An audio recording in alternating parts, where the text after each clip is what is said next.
प्रधानमंत्री आवास योजनार नुआ लिस्ट आसी जाइए। आपण मैंने निजर मोबाइल किपरि भाव में निजर नाम को चेक करेंगे।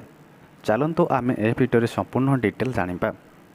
यही वीडियो को देखा आगु वीडियो को गोटे लाइक कर दिंतु एवं सब्सक्राइब कर नथिले एबे ही सब्सक्राइब कर दिंतु, जहाँ फल कि आम अपलोड करिवार वीडियो आपण माने सर्वप्रथमे पाई पारिबे।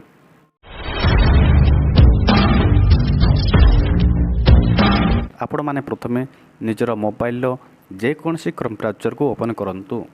ओपन कला परे एटारे सर्च करंतु pmayg.nsc.in।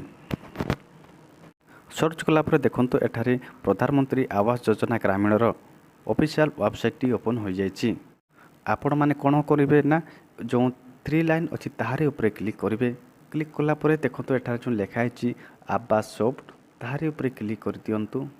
क्लिक कला परे देखंतु तळे लिखा है रिपोर्ट ताहारे ऊपर क्लिक कर दियंतु। क्लिक कला परे तळकु टिके स्क्रॉल कर देबे। ए तळकु स्क्रॉल कला परे देखंतु एफ नंबर EFMS रिपोर्ट लिखा है। ता तळकु देखंतु 3 नंबर लिखा है बेनिफिशियरी रजिस्ट्रेड अकाउंट ताहारे ऊपर क्लिक करंतु। देखंतु एठार रिपोर्ट टी आसी जाइछि। तळकु स्क्रॉल करंतु। स्क्रॉल कला परे देखंतु एठार लिखा है प्रधानमंत्री आवास योजना ग्रामीण सेटा सिलेक्ट अछि। आपण कोन करिवे ना जो लिखा है ऑल स्टेट ताहारे ऊपर क्लिक करंतु। क्लिक कला परे आपण निजर स्टेट को दे दियंतु। दे सारिला परे देखंतु एठारे निजर डिस्ट्रिक्ट को सिलेक्ट कर दियंतु। डिस्ट्रिक्ट सिलेक्ट कर सारिला परे आपण माने निजर ब्लॉक को सिलेक्ट कर दियंतु। ब्लॉक सिलेक्ट कर सारिला परे आपण माने निजर पंचायत को सिलेक्ट कर दियंतु। पंचायत दे सारिला परे आपण माने देखंतु एठारे कैप्चा मागछि। ए कैप्चा को भलो भाव रे दे दियंतु। दे सारिला परे सबमिट ऊपर क्लिक कर दियंतु। देखंतु ए प्रधानमंत्री आवास योजनार लिस्ट आसी जाइछि।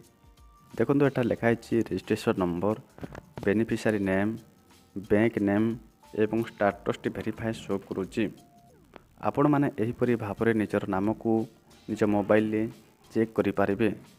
एवं आपण माने जदि एही लिस्ट को डाउनलोड करिबा पय जदि चाहचंती आपण माने एठारे PDF रे डाउनलोड करि पारिबे किंबा एक्सेल फॉर्मेट रे आपण माने चाहिले डाउनलोड करि पारिबे। एहा थिला हमर संपूर्ण अपडेट। ए वीडियो को जदि भलो लागि थाए ताले वीडियो को गोटे लाइक करंतु एवं सब्सक्राइब करंतु।